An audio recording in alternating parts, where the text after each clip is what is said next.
What is up, guys? It's officially 1 year since I started my project to get into photography and more specifically into video. So I wanted to create a video to let you guys know what gear I am now using 1 year into this photography journey of mine. I bought a lot of different gear. I really enjoy buying and selling camera equipment. And those of you who've been following the channel, you'll know that I started out with the Sony system. I had a Sony a6000, but that could only really take me so far. And really recently, I've abandoned Sony and moved to the Panasonic Lumix system.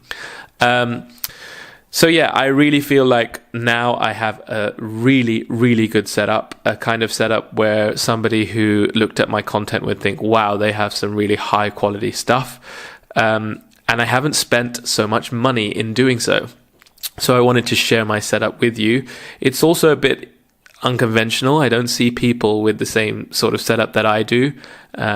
So yeah, I hope this helps some people out there to sort your own gear out. I think many of you out there are like me and don't have £2,000 to spend on a video setup. And so this is absolutely a video for those people on a budget. I know, and I'm fully aware that there are better options out there, but I think for the cost, this is a fantastic setup. Okay, so after lots and lots of research about what is needed to produce good video, I kept coming across the same sort of things. And here are the top 4 things which I think are vital. They were absolutely vital for me.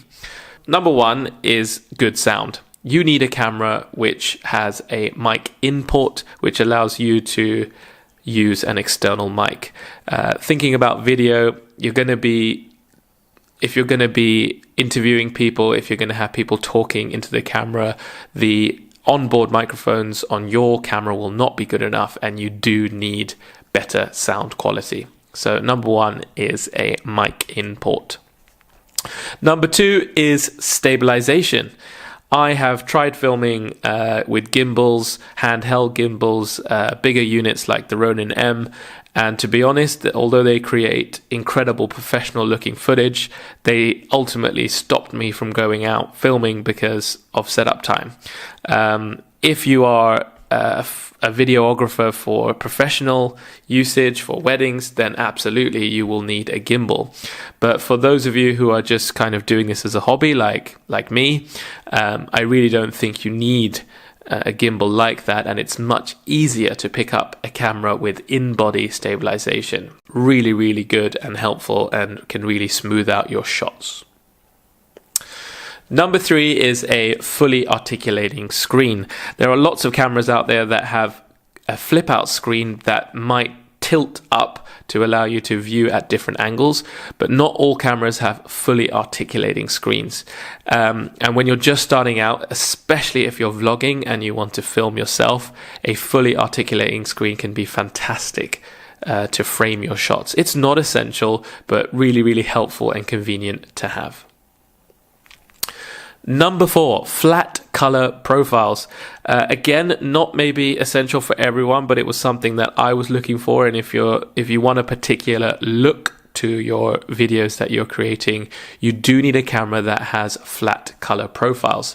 What this does is it means that you have much more flexibility in your editing software to get a particular look, to use things like LUTs so that your footage has a really sort of distinctive look to it. So these are the 4 essential things that I think you need for good quality video. And traditionally speaking, they have been included on higher end model cameras. So for example, right now, some of the best cameras out there that have these 4 features are cameras like the GH5, the Panasonic GH5, the Sony A7 series, Mark II, Mark III, fantastic cameras. They have these 4 features plus lots of other incredible things. But the GH5 right now is selling for £1,500, and the Sony A7 Mark III at the time of this video is selling for £2,000. So extremely expensive cameras, and to be honest with you, my budget just doesn't stretch that far.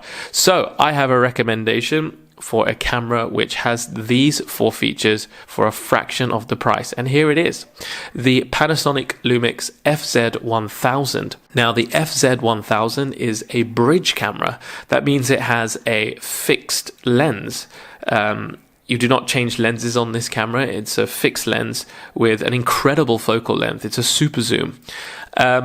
Lots of people don't recommend bridge cameras. And I'm not really sure why. It has the 4 things that I mentioned previously, and I think it's a pretty capable camera. Having used it now for 3 or 4 months, I'm really pleased with the results. So some positives with the Panasonic Lumix FZ1000. It's really cheap. Right now, you can pick this camera up for around £500 new, or like me, if you want to pick it up used, you can probably find it for around £350.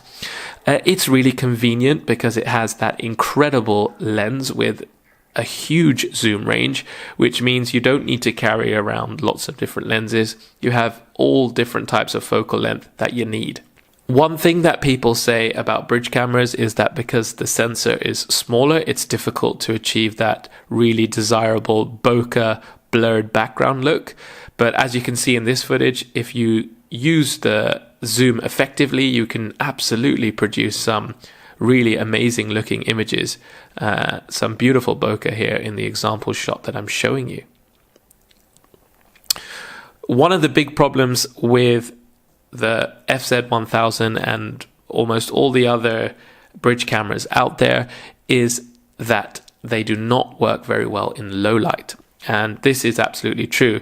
This camera, the FZ1000, goes down to an aperture of f2.8, which isn't really going to be very good in indoor situations or in low light situations.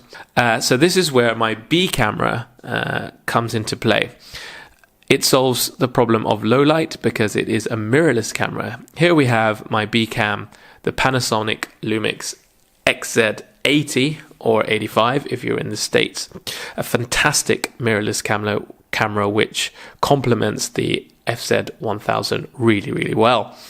You can pick this camera up for around £400 new, or if you're lucky like me and you want to go down the used route, you can pick it up for around £200. I managed to get a really good deal on this.